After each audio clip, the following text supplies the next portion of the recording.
corrida pela vacina, uma das vacinas que tem tido destaque é a Coronavac, que tem apresentado os resultados promissores. Isso porque essa é uma vacina composta por ácido ribonucleico, o RNA, base biológica semelhante ao do vírus SARS-CoV-2. Das vacinas em estudo, apenas a da China e a dos Estados Unidos são a base de RNA. Desde o início das pesquisas, ocorrem muitos debates sobre as implicações médicas, éticas e jurídicas dos testes das vacinas e posteriormente, da vacinação. Fora das outras vacinas que também estamos esperando aí que sejam liberadas. Para nos esclarecer um pouco mais sobre o assunto, Ideias e Debates de hoje recebe o farmacêutico e mestre e doutor em biotecnologia, Dr. Gustavo Alves. Seja bem-vindo, doutor. Muito obrigado mais uma vez pelo convite. Vamos tentar elucidar algumas questões aí. Muito obrigado. A gente recebe também o professor de Direito Constitucional, Dr. Júlio Hidalgo. Dr. Júlio, seja bem-vindo à Rede Alesp. Muito obrigado, Melissa.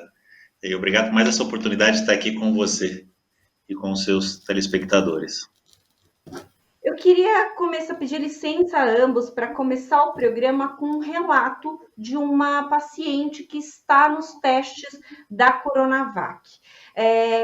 Eu convidei essa voluntária para estar aqui conosco hoje, mas por questões de que ela ainda está no processo, ela não pode divulgar, né, tem a confidencialidade, então ela não pode divulgar detalhes publicamente, mas me deu alguns relatos, algumas informações que eu trago aqui para vocês. Eu acho que dá para dar um norte aqui para a nossa conversa. Então eu peço licença para ler o relato dela. Primeiro, eles precisam de pessoas da saúde que tinham contato com o vírus todos os dias, contato direto e que nunca tinham sido contaminados pelo vírus. Todos da saúde têm aversão ao coronavírus. Todos me acharam louca de ter aceitado me voluntariar para a vacina. Mas, por outro lado, eu queria adquirir o IgM, que são os anticorpos, mas sem ter pego a patologia, porque sou hipertensa e faço parte da turma com sobrepeso. Se eu pegasse a patologia em si, infelizmente iria ter problemas. Eu perdi 3 amigas do setor de patologia. Então, eu aceitei fazer parte da pesquisa do HUB, que é o Hospital Universitário de Brasília. Você marcava por aplicativo e, se de acordo com os requisitos você aceitasse, deveria ficar o dia todo no hospital disponível para exames. Os exames eram testes de Covid, o IgG, que é a patologia ativa, o IgM, que é a presença de anticorpos presentes no organismo, exames cardíacos, glicemia, infecções, porque a intenção deles era saber que, dando qualquer alteração, era pela vacina e não pela alteração do anticorpo. Na primeira dose, não senti nada. Você responde um questionário das suas condições de saúde, de sigilo, de estar sendo analisado naquele período. Ou seja, ninguém do meu setor poderia saber, porque os sintomas que eu poderia estar eram da vacina. E se qualquer alteração eu sofresse, o hospital não era obrigado a me dar atendimento. Isso o hospital que ela trabalha. Foi algo bem voluntário. Os sintomas da segunda dose da vacina foram fadiga, cefaleia, febre alta e dor muscular. Medo eu tenho, mas eu preciso seguir com o andamento da vacina.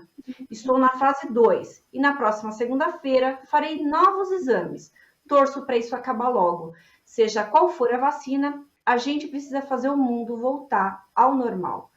Eu achei esse relato muito interessante para a gente começar o programa, porque aí me traz muitas informações jurídicas e de saúde com relação a esse andamento da vacina, que eu acho que todo mundo tem essa curiosidade e por isso que as fake news vão surgindo em volta disso. E eu queria começar perguntando, doutor Gustavo, quais são os critérios que são observados para designar os voluntários de um experimento como esse? Fatores de idade, étnicos e até sociais, eles são considerados?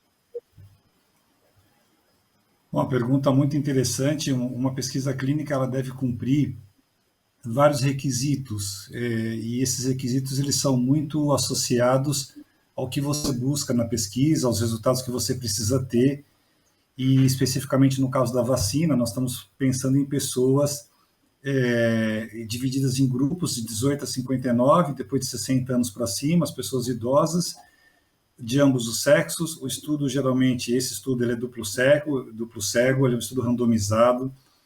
Então, as pessoas que recebem a vacina, elas devem gozar de um estado de saúde estável, não podem estar, por exemplo, com alguém que naquele momento tem uma doença autoimune, ou que seja com o sistema imunológico rebaixado, alguma coisa nesse sentido, e pessoas também que, claro, estejam de acordo em fazer parte do estudo. Isso é muito importante também. Então, há sim uma seleção, um processo seletivo rígido, sexo, porque você vai fazer ali um equilíbrio desses participantes, idade, a questão do estado de saúde é muito importante para que você possa ter, então, alguém que esteja isento de interferências, seja patológicas ou fisiológicas, que possam acabar atrapalhando os resultados lá na frente. Professor Júlio, a gente, no relato, essa voluntária falou que ela estava ali puramente voluntária e que tinham algumas questões que ela não poderia revelar nem para os colegas de trabalho. De alguma forma, um voluntário ele abdica de algum direito em nome da pesquisa? Juridicamente ele abdica de algum direito? Eu não sei, talvez até o doutor pudesse explicar para nós o que ela falar, o que ela pudesse dizer que pudesse prejudicar a pesquisa em si. Mas se a gente for pensar só do ponto de direito, ela abre mão, por exemplo, de uma parcela da segurança que você teria quando você faz um tratamento aprovado, algo que sofreu um estudo profundo. Né? Então, por exemplo, hoje, quando nós vamos tomar uma vacina de sarampo, nós temos uma margem de garantia muito grande, diferente de quando você participa de uma pesquisa, que essa margem de garantia não é tão grande. Agora, também a gente não pode pensar que ela vai abrir mão do seu direito à saúde ou do seu direito à vida, nada disso. A pesquisa tem que ser feita dentro de padrões reconhecidos de segurança. Então, eu diria que ela abre um pouco a mão desse direito de você tomar uma vacina, de você fazer um tratamento que com certeza vai ser benéfico. Uhum. Mas eu imagino, do ponto de vista da minha ignorância médica, que é óbvio que você não vai aplicar a vacina sem ter um mínimo de garantia de segurança para quem vai receber isso. Então, do ponto de vista do direito, digamos que vai abrir mão de bem pouco dos seus direitos ao participar de uma pesquisa por conta de toda a segurança que envolve essa pesquisa. Uhum. Doutor Gustavo, a gente, no relato, a paciente indica aí alguns efeitos colaterais. Como é que é no dia a dia? Vocês observam o paciente para entender esses efeitos, entender o que pode acontecer com esse paciente? Como eles são feitos o quê? Relatórios diários? Ou periodicamente esse paciente vai à presença da equipe que aplicou a vacina? Como é que transcorre aí o andamento até a finalização do processo com aquele voluntário? Então, Melissa, voltando um pouco na questão anterior, que o doutor Júlio comentou, existem os grupos de vulneráveis. Então, numa pesquisa clínica, tem que ser muito criteriosa essa escolha, porque muitas vezes o vulnerável, justamente por ele ter uma suscetibilidade maior, seja econômica, social, ele não pode ser visto de maneira em que ele seja mais facilmente convencido, ou que muitas vezes por uma questão financeira, ou por uma outra motivação, ele tenha que aderir a uma pesquisa. Então, a vulnerabilidade também é um fator muito importante. Quando se faz uma pesquisa clínica, você vai tabular todas as possíveis alterações, aquelas já esperadas e também aquelas que podem vir a ocorrer com o uso com o teste de uma nova molécula. A vacina, se a gente olhar a vacina do ponto de vista do objetivo de uma vacina, não importa se é a vacina do sarampo, se é a vacina do SARS-CoV-2, qualquer vacina, na verdade o que ela busca é treinar o nosso sistema imune. A vacina, ela faz com que o nosso organismo produza anticorpo ou ele tenha um sistema imune capaz de deter aquela doença. A vacina ela vai ter um papel de treinador. Obviamente que a vacina ela vai influenciar em fatores da nossa homeostase, da nossa fisiologia, como, por exemplo, alteração de temperatura, ela pode ter alguma alteração na produção de células vermelhas ou células brancas, quando a gente está falando em glóbulo vermelho, em leucócito, isso tem que ser avaliado, não diariamente, mas periodicamente vai ser avaliado isso pelo centro de pesquisa, se o indivíduo vai apresentar algum outro tipo de reação que talvez não esteja descrita naquilo que se espera, como, por exemplo, alguma reação do tipo uma dor muito intensa de cabeça, uma alteração do fluxo intestinal, alguma coisa que possa indicar que a vacina produziu isso. Então, essas avaliações, elas são frequentes, não diria que são diárias, mas há um canal aberto, sim. O TSLE, que é o termo de consentimento livre esclarecido, o paciente, o voluntário, o participante, a gente chama aqui no Brasil de participante, ele tem lá um número de telefone, um e-mail, alguma coisa que se ele tiver qualquer tipo de sinal estranho, uma dor, sei lá, que seja uma coceira, ele tem que entrar em contato com aquele número, mas além disso, as avaliações então são frequentes para tentar detectar e antecipar problemas futuros. Uhum. Professor Júlio, o doutor Gustavo falou do teste duplo cego, né? Então, quer dizer, um paciente recebe placebo, o outro recebe a vacina em si. A gente teve recentemente o caso de uma pessoa que morreu e depois ficou constatado que não era um voluntário, mas que não era referente à vacina, foi suicídio.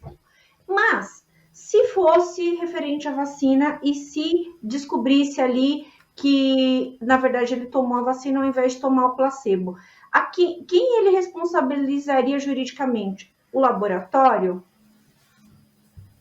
Ou não há essa responsabilidade? Então, vamos lá. Quando o paciente assina, né, o chamado TCLE, que é o Termo de Consentimento Livre Esclarecido, teoricamente ele está informado dos riscos que aquela pesquisa encerra. Agora, esses riscos, eles devem ser riscos razoáveis, né? Deve ser tomado todo um cuidado médico, todo cuidado de procedimento, para que esses riscos fiquem dentro daquilo que é normal, daquilo que é esperado numa pesquisa. Lógico que, né? Qualquer cirurgia que você fizer, o médico vai dizer que o trabalho médico é um trabalho de meio, né? Não pode prometer o resultado.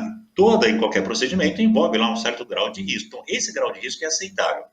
Então, se a gente imaginar que foi tudo feito conforme as normas nacionais, internacionais de pesquisa, conforme as normas médicas, e houve realmente, né, aquele imprevisível, aquela situação imprevisível, aí não há que se falar em responsabilidade. Mas vamos imaginar que houve um erro grave do procedimento, ou até uma situação absurda, houve um dolo, uma intenção de prejudicar aquele paciente, aí a responsabilidade indenizatória é do laboratório responsável pela pesquisa. Então, se alguém tiver que indenizar, é o laboratório responsável pela pesquisa. Agora, a gente pode pensar, dependendo da gravidade da falha, se houve uma falha, numa responsabilidade penal dos responsáveis pela pesquisa, dos responsáveis pela falha. Mas, no primeiro instante, se a gente pensar só em responsabilidade indenizatória, ocorrendo uma falha grave de procedimento, né, que demonstre a culpa, a negligência, a imprudência ou a imperícia de quem está envolvido naquela pesquisa, a responsabilidade indenizatória é do laboratório responsável. Tá? Porque no nosso sistema, a pessoa jurídica não pode ser responsabilizada penalmente, aí teria que ser só a pessoa.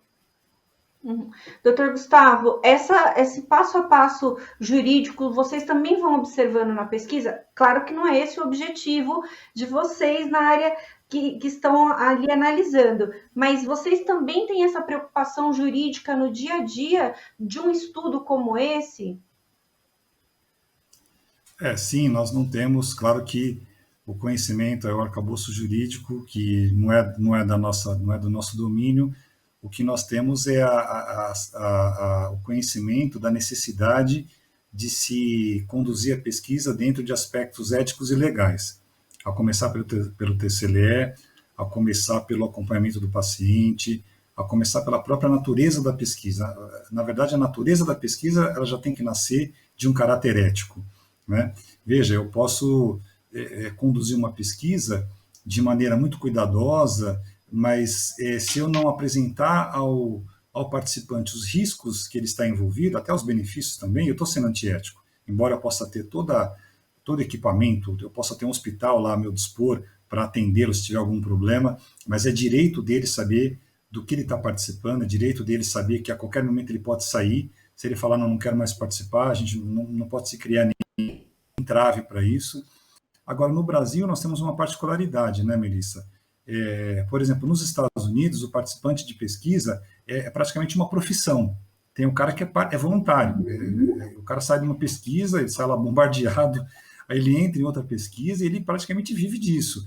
No Brasil, nós temos muitas normas protetivas para evitar que isso vire, entre aspas, um ofício. Até mesmo a remuneração é proibida. Nós, às vezes, encontramos, por exemplo, entraves. Eu já participei de pesquisas onde os nossos participantes moravam muito longe e eles tinham que vir fazer coleta às 6 horas da manhã, em jejum. Então, você imagina um cara que você está ali no centro de São Paulo, para quem mora em São Paulo, e esse indivíduo mora no extremo da Zona Sul. E ele tem que chegar em jejum às 6 da manhã. Ele vai vir de condução, vai vir de ônibus, fatalmente ele vai ter uma hipoglicemia, sei lá se ele vai conseguir chegar bem. Então, nós tínhamos que remunerar o táxi para ele, e o táxi era muito caro. E aí, nós, às vezes, recebíamos, por parte do Comitê de Ética, alguns apertos do tipo, mas será que ele não vai pegar o dinheiro do táxi, ida e volta, que dá R$ 400, por exemplo, R$ 500 às vezes, não vai colocar no bolso? Então, na verdade, você está fingindo que não está pagando, você está pagando a pesquisa para ele. Então, tem muitas questões que elas têm que ser muito bem definidas, tanto no TSLE, quanto nesse acompanhamento que a gente faz do doente, do participante, aliás, não do doente, do participante, porque a qualquer momento, se ele achar que é direito dele não participar, ou se nós também acharmos que alguma coisa de muito grave pode estar, imediatamente ele tem que ser removido da pesquisa. Doutor Júlio, olha isso, é complexo, né? A gente ter ali que de alguma forma, eu acredito que deve haver um corpo jurídico ali orientando, e aí não é só orientando, é dizendo não faça, não vá por esse caminho que podemos ter problemas, né? É complicado isso. Agora, eu queria a opinião do senhor sobre essa questão, doutor Júlio, porque assim, quando o doutor Gustavo falou, aqui no Brasil a gente não pode fazer essa comercialização da pesquisa. Até outro dia eu estava vendo uma coisa nas redes sociais, o pessoal falando assim, se fosse com relação ao banco de sangue, se fosse remunerado igual nos Estados Unidos, não ia faltar no banco de sangue brasileiro. Quais são os entraves éticos e jurídicos mesmo com relação a essas questões? Porque às vezes fica um pouco difícil para a pessoa de casa entender, porque lá é de um jeito e aqui é de outro, né? Então, por que lá não falta ética e aqui falta ética, né? Então, o que o senhor acha sobre o tema? Bom, inclusive existe um ramo do direito que é chamado de bioética, que é relativamente novo, né? Quando eu fiz faculdade isso não existia, que estuda exatamente todas essas situações, né? A bioética, pelo chamado, que a gente chama na verdade de biodireito. E sim, é diferente, é muito comum lá nos Estados Unidos, você pega um jornal, tem lá nos classificados, né, os laboratórios, as universidades, coloca lá os seus anúncios, pagamos $50 por dia, ou pagamos tanto por noite, para você vir aqui dormir para a gente te pesquisar. Isso é muito comum. É que o direito americano encara de maneira diferente. Para o nosso direito, o corpo é seu, mas você não pode dispor dele como você bem entende. Né? É como se existe uma proteção do corpo do indivíduo. É como se a gente reconhecesse que o indivíduo sozinho não é suficiente para proteger o seu corpo. Por exemplo, a questão da vulnerabilidade que o doutor afirmou. Nós sabemos que nós temos uma grande faixa da população numa pobreza e uma boa faixa numa pobreza extrema. Isso facilitaria, por exemplo, a captação de órgãos, isso poderia facilitar a captação de sangue e a participação dessas pessoas. Então, para proteger essas pessoas, o nosso direito entende que o corpo é seu, mas é um direito que é indisponível. Você não pode abrir mão do seu corpo, ou seja, você não pode vender um rim. O Estado está te protegendo. Na verdade, a ideia é o Estado te proteger. Mesmo que você queira por dinheiro, não vamos fazer isso, não vamos deixar você fazer isso. Você não pode vender o seu sangue, você não pode receber para participar das pesquisas. Agora, é lógico, né? A minha opinião pessoal, tudo que é radical, e eu já estou sendo radical quando eu falo tudo que é radical, né, pode trazer problemas. Né? Eu, pessoalmente, não vejo nada. Eu já fui professor de biodireito na universidade, logo que essa matéria surgiu, há uns 15 ou 20 anos, uns 20 anos mais ou menos, e eu não vejo, pessoalmente, nenhum problema em remunerar quem participa da pesquisa, pelo menos com as despesas. Porque eu entendo que se isso não é feito, muitas vezes pode inviabilizar, pode dificultar a pesquisa em si, né, do ponto de vista prático. Mas, para o direito, ficaria muito difícil, e na prática fica muito difícil você separar, né, aquele que está vendendo para ganhar a vida, né, daquele que vai simplesmente pagar os seus custos e uma remuneração que permita fazer isso. Então, é um modo de encarar diferente. Pensa assim, o corpo é seu, mas você não pode abrir mão dele. E é interessante essa discussão, esse ponto, porque a gente sabe que nos Estados Unidos algumas pessoas, quando estão na dificuldade, passam a viver disso, e aí é o que o senhor falou, acabam até expondo a vida, porque, por exemplo, quando a gente fala de sangue, a gente tem um período para doar sangue.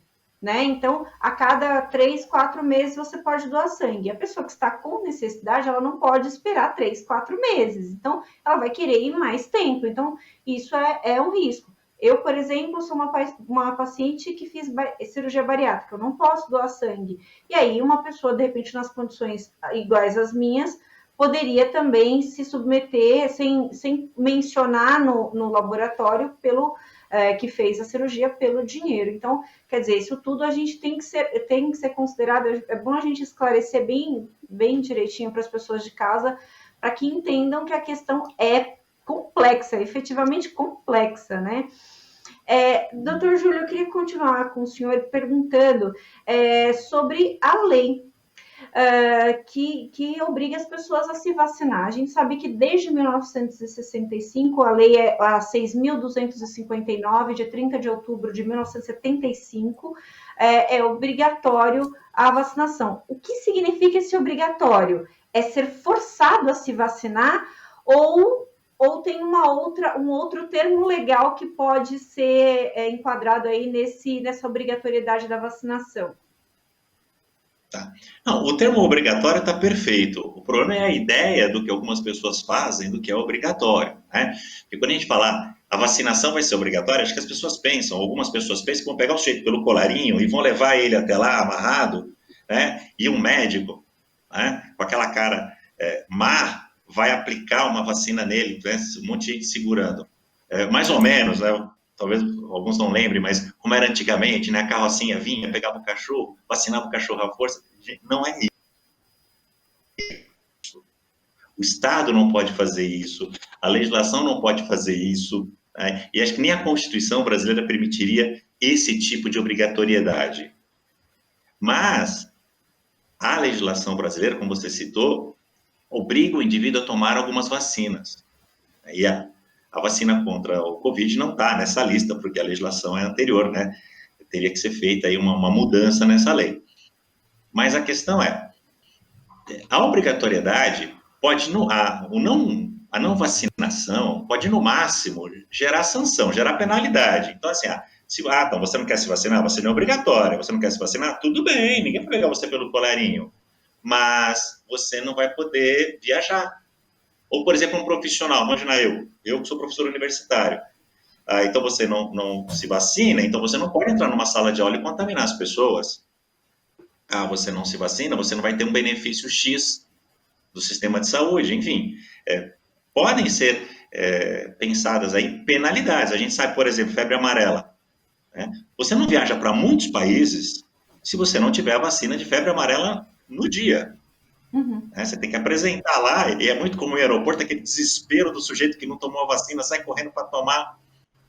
Inclusive, tem companhias aéreas que já estão advertindo, companhias internacionais já estão advertindo o seguinte: se não mostrar o comprovante de vacina, não viajam nos meus aviões.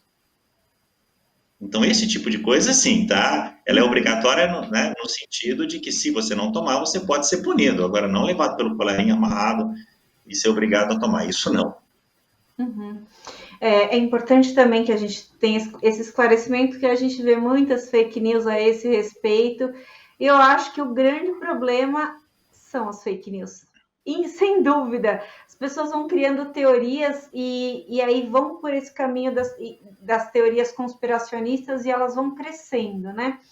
Doutor Gustavo, a gente, falando um pouco sobre a questão clínica aí da vacina, em quanto tempo o paciente que está ali voluntário para os testes, ele apresenta resultado para os anticorpos? É só no final da segunda dose, e aí todas as vacinas que estão em estudo são de 2 doses ou não? É só no final da segunda dose? Ou durante o percurso já dá para observar os anticorpos? Os resultados eles devem aparecer já a partir da primeira dose. Praticamente todas as vacinas que têm estudo hoje, seja as vacinas de RNA genéticas aí da Pfizer, a vacina da Moderna, e mesmo a vacina de Oxford, essa do cavalo de Troia, a nossa vacina aqui a nossa, eu digo, Butantan com China, elas têm 2 doses, os resultados aparecem na primeira dose e depois numa segunda dose. O fator imunizante ele tem que se apresentar já na primeira dose. Claro que normalmente na primeira dose ele vai ser percentualmente menor. A tendência é que a segunda dose traga um fator imunizante maior, como a gente tem observado, por exemplo, de Oxford, que gira em torno de 70% na primeira e 90% na segunda. Podemos ter um número maior na primeira, sei lá, 90%, 94% na segunda, é o que se tem buscado. Quanto maior for esse fator, maior vai ser a possibilidade de fazer imunidade de rebanho, maior de imunizar indiretamente outras pessoas. Então, esses resultados devem, assim como os efeitos colaterais podem aparecer na primeira dose, os efeitos terapêuticos, ou seja, a ativação do sistema imunológico, também tem que aparecer a partir da primeira dose, sim. Professor, doutor Gustavo, só para a gente ter um esclarecimento em relação a esse assunto, quando a gente fala do teste duplo cego, isso significa que as 2 doses ou serão placebo ou serão o reagente, é isso? Ou pode ser alternado? Não, deve haver uma uniformidade, porque o duplo cego, ele vai utilizar de uma dose real do produto, que seja a vacina, se fosse um medicamento em estudo, e um placebo. Não teria por que você fazer uma primeira dose de medicamento e uma segunda de placebo ou vice-versa. Não teria por quê. Não vejo necessidade, tá? Porque você precisa comprovar as 2 doses, né? A não ser que você quisesse, fosse objetivo, não é o caso, de estudar um grupo para saber se metade da dose. Foi até o que aconteceu de maneira bastante fortuita nesse estudo de Oxford, né? A primeira dose, eles acabaram verificando depois que a primeira dose tinha um percentual de carga inferior ao que eles pensariam, como se a dose fosse menor, e ela acabou trazendo uma resposta, foi um achado, né? E com isso eles perceberam que uma segunda dose com uma concentração maior seria praticamente o tiro e queda, né, para resolver o problema de uma vez só.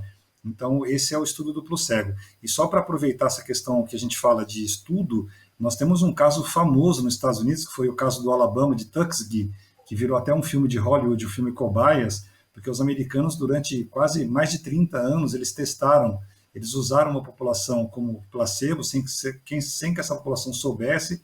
Foi um estudo clínico, guardado de muitos segredos, ninguém sabia, quer dizer, as pessoas não sabiam que estavam sendo testadas, né?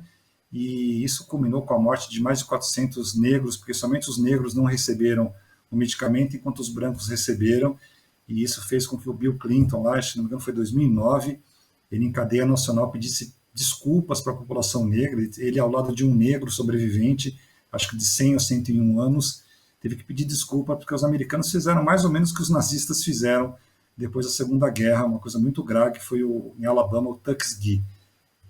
Então é isso, essa questão da bioética sempre presente mesmo nos Estados Unidos. Uau! Né? É complexo isso, muito complexo. Professor Júlio, a gente sabe que o movimento antivacina, que eu já havia mencionado antes, ele já chegou ao STF, já judicializaram de alguma forma. Muitas pessoas defendem que seja preservada a liberdade individual. Eu até conversei com o doutor José Luiz, que é procurador, que trabalha, que o senhor conhece, que trata dessa questão de saúde e trata super bem dessa questão de saúde, ele falando sobre a liberdade individual não pode sobrepor o interesse coletivo, isso é muito importante da gente deixar sempre muito claro, né? E aí é isso, o STF já sinalizou que essa questão não tem discussão, não dá para a liberdade individual sobrepor o interesse do coletivo, até porque a gente está pensando aí de um monte de pessoas que podem oferecer riscos, né? Para quando eu não vou tomar vacina, eu me contamino e saio contaminando todo mundo, é algo que é criminoso, né? De alguma forma criminoso. A AGU também disse sobre nesse sentido, já deu pareceres aí nesse sentido, inclusive falando que os executivos municipais e estaduais eles devem impor as suas próprias regras, né, sobre essa questão. Isso também é interessante para que a gente para que cada um veja as suas particularidades, obviamente que seguindo a recomendação da ciência sempre.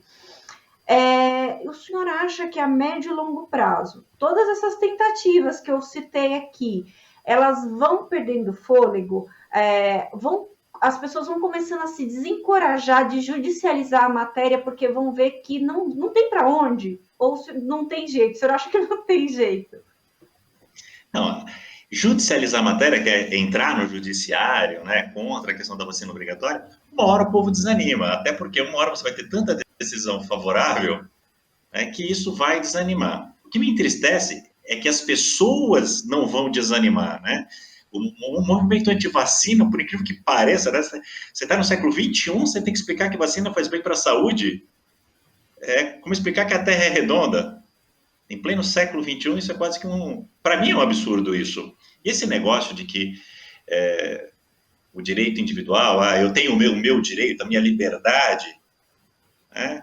Isso é, do ponto de vista jurídico, uma grande besteira. Isso é uma grande besteira. Nós vivemos em uma sociedade, nós temos um papel social, né? Existe um princípio basilar, básico do direito, de que o interesse público prevalece sobre o interesse particular. Gente, se fosse assim, ninguém precisava de habilitação para dirigir carro, porque eu tenho direito, eu vou dirigir carro, né? Não era proibido fumar dentro de um hospital, não era proibido fumar dentro de um restaurante. É lógico que o Estado pode fazer uma intervenção nos meus direitos individuais. Ele pode fazer esse tipo de intervenção? Pode. Ele pode me obrigar a tomar vacina, naquele molde que eu falei, de me impor sanções se eu não tomar? Lógico que pode. E ainda bem que pode. Né? Porque uma sociedade em que o seu direito prevalece sobre o direito do outro seria uma sociedade caótica, seria o caos. Né? E, afinal de contas, todo mundo aqui já ouviu desde pequenininho, o seu direito termina onde começa o do outro. O seu direito de não ser vacinado vai terminar onde começa o meu direito de não ser contaminado por você. É assim que funciona no direito. O direito é para a coletividade, não necessariamente para o indivíduo apenas. E conheço, sim, o professor José Luiz, ele é procurador do Estado, especializado, né, nessa área, eu até assisti a entrevista dele. Direito individual existe, é verdade, mas ele existe principalmente quando compara o meu individual ao indivíduo, o meu direito, o direito do Júlio Hidalgo, com o direito da Melissa. Ok, aí nós temos o equilíbrio. Agora, comparar o meu direito com o direito de toda uma população de não ser contaminada e de não sofrer uma morte, é óbvio que o direito coletivo vai prevalecer sobre o direito individual e existe, inclusive, no Código Penal, né, alguns artigos que criminalizam a questão de você contaminar as pessoas, tendo ciência de uma doença, você sair contaminando as pessoas. Uhum. Então, essa é a visão dominante do direito hoje. Doutor Gustavo, a gente está começando a desenhar o plano de vacinação aí para os. Se Deus quiser, vai acontecer. Todas as vezes que eu falo desse plano, eu já falo se Deus quiser, para a gente, né, para já dar uma força aí também. Ele deve acontecer em breve. Para o senhor, qual seria a estratégia mais adequada para começar a imunização da população? E aí eu acrescento nessa pergunta uma outra questão. A gente já está vendo a discussão aí de que podem faltar insumos para todo mundo. E isso significa que vão ter que priorizar algumas pessoas ou não vacinar todo mundo. O que acontece nesse caso? As pessoas que são vacinadas, elas criam essa imunidade de rebanho e o vírus, ele perde um pouco de força para se propagar, ou de alguma forma, esses que não forem imunizados, em um momento, eles terão que ser. Quando a gente pega o avião, que a gente lê lá aquelas orientações, ele fala lá, em caso de desastre, não sei o quê, pegue a máscara, se você tiver com uma criança, você coloca a máscara sempre primeiro em você e depois na criança. Por quê? Porque você vai socorrer a criança, você vai socorrer uma pessoa mais vulnerável. A mesma coisa a vacina. A estratégia da vacina, ela deve começar pelos profissionais de saúde, porque eles vão cuidar das pessoas doentes. Então, o número de doses necessário para vacinar todas as pessoas, ele é um valor estratosférico que a gente pode depois informar aqui, mas que está aí sob fácil consulta nos órgãos de imprensa. Num primeiro momento, essa quantidade de doses disponibilizadas, ela tem que ser suficiente para vacinar os profissionais de saúde e depois os grupos mais vulneráveis. Então, primeiro, vamos pensar em enfermeiros, médicos, profissionais que estão diretamente ali no hospital, no atendimento à saúde, farmacêuticos e etc. E depois nós vamos pensar nas pessoas mais vulneráveis.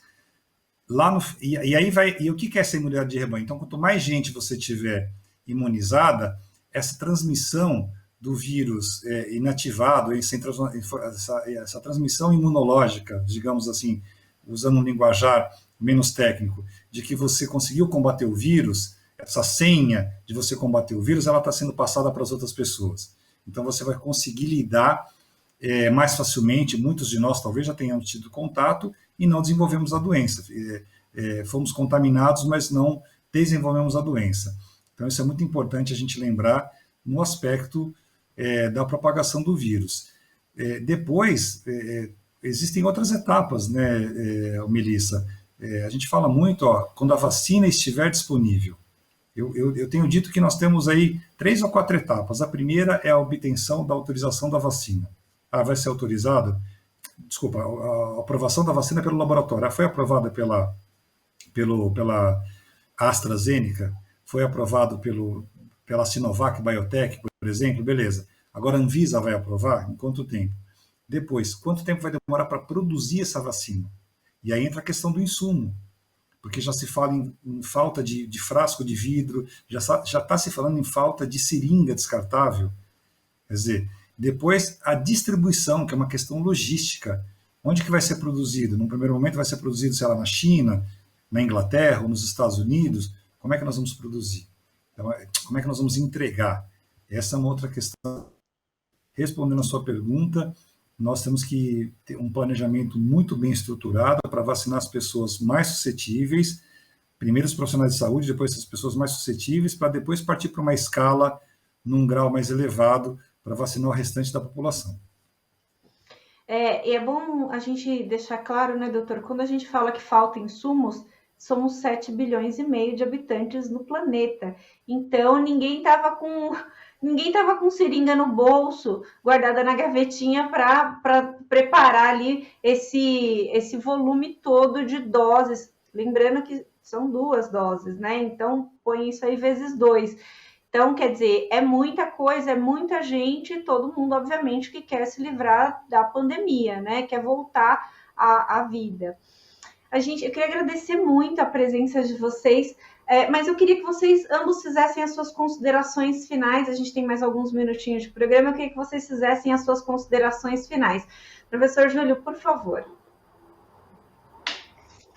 Bom, primeiro, muito obrigado pela oportunidade de estar aqui com vocês, passando informações e aprendendo também aqui com a presença do doutor aqui, que trouxe importantes informações aqui.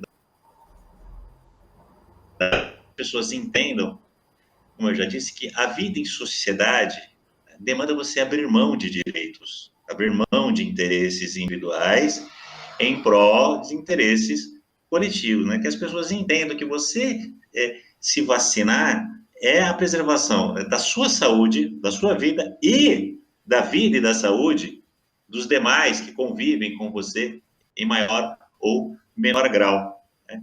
E em relação à questão da vacina, acho que as pessoas se preocupam demais com essa obrigatoriedade, porque no primeiro momento não vai ter vacina para todo mundo. Então, é muita preocupação para pouca efetividade. Né? E, infelizmente, politizaram a questão da vacina. Eu acho que isso foi um desserviço enorme, essa politização. Vacina é questão de saúde, não é questão de política, e não deveria ser questão de direito. E não deveria ser questão de direito. Mas sejamos otimistas, né, que essa vacina logo vem e que as pessoas ficarão imunizadas e isso vai passar logo. Mais uma vez, obrigado pela oportunidade. Doutor Gustavo, queria suas considerações finais. Gosto muito de ouvir o senhor, porque o senhor traz esperança para a gente, porque é quem entende, né, doutor, da situação toda, é quem vai falar para a gente está funcionando ou não está funcionando. Então, gosto muito de ouvir o senhor. Por favor, suas considerações finais. Bom, eu também quero agradecer mais uma vez o convite aqui que você fez, Meli. Agradecer também ao Dr. Júlio. Também aprendi muito com as coisas as informações que ele trouxe.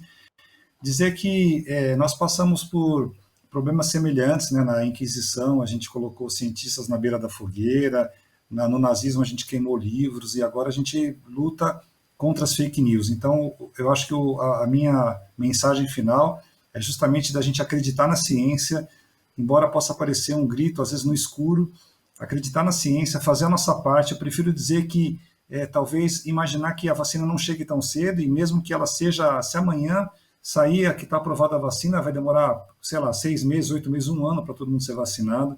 Então, acreditar que mesmo diante de uma vacina ou sem a vacina, que a gente continue promovendo essa necessidade do distanciamento social, o uso da máscara, usar o álcool em gel, quer dizer, lavar as mãos, ter todos esses cuidados, independente da vacina ou não. Eu acho que a gente está muito próximo, é uma velocidade que foge àquilo que a gente gostaria que fosse. Eu até lembro que quando surgiu a pandemia em março, todo mundo falava, vai ter vacina em agosto, em setembro, e eu até meio que na base do chutômetro, ou meio que na base da lógica, eu falava, vacina só vai ser em julho do ano que vem, em julho de 2021, e acho que está se confirmando. Isso até a vacina depois chegar para todo mundo. Então, acho que já é um grande passo. A gente descobriu essa doença em 31/12 de 19, né, na China. 2 meses depois, a gente já tinha conseguido fazer o código genético dela. Agora já tem vacina. A gente nunca teve uma vacina para vírus de RNA. Então, a gente avançou muito, graças à ciência. E graças a essa ciência que vai nos tirar dessa pandemia e vai, quem sabe, nos tornar seres humanos mais fortes. Então, a mensagem é essa, com vacina ou sem vacina, que a gente continue mantendo todas esses cuidados para a não propagação da doença, porque no final das contas os vencedores seremos exatamente nós, né, diante desse grande problema que surgiu aí há pouco tempo atrás. Muito obrigado mais uma vez. Professor Júlio, gosto de ouvi-lo também. Vamos fazer essa retratação aqui pública, por favor. E é importante a gente deixar muito clara essa questão, porque muita gente fica questionando, mas vacinas de antigamente demoravam 30 anos e agora, da noite para o dia. Primeiro que não foi da noite para o dia, tem sido um trabalho muito árduo e a gente tem a tecnologia à nossa disposição e a expertise dos cientistas do mundo inteiro. Não é um grupo debruçado sobre uma vacina, são cientistas do mundo inteiro correndo atrás da vacina, como eu falei no começo. É uma luta diária para que a gente chegue aí na melhor solução, no que for, numa vacina que não tenha efeitos colaterais para a população, que a população saia imunizada e consiga retomar a sua vida. E aí a gente tem outras questões aí, por exemplo, a da Pfizer, que tem a menos 70 graus, funcionaria no Brasil uma vacina com a tão baixa temperatura? E aí não é só a questão da temperatura, é a questão da infraestrutura, porque a geladeira da casa da gente não chega a esses graus todos, né? Então, quer dizer, tudo isso tem que ser considerado e a ciência, sim, tem que ser respeitada e aplaudida. Muito obrigada a ambos, doutor Gustavo, professor Júlio, muito obrigada, porque a gente sempre vai aprendendo. Quem aprende aqui sou eu, não vocês. Muito obrigada. Esse foi mais um Ideias e Debates. A gente falou sobre as implicações médicas, éticas e jurídicas da vacinação, das vacinas que a gente pode ter à disposição aí nos próximos meses, principalmente do coronavírus. Conversei com o Dr. Gustavo Alves, farmacêutico, mestre e doutor em biotecnologia, Dr. Júlio Hidalgo, professor de Direito Constitucional. Muito obrigada pela sua companhia. Você fica agora com a programação da Rede Alesp. Você pode rever esse programa e outros programas da Rede Alesp nas nossas redes sociais. Muito obrigada e até mais.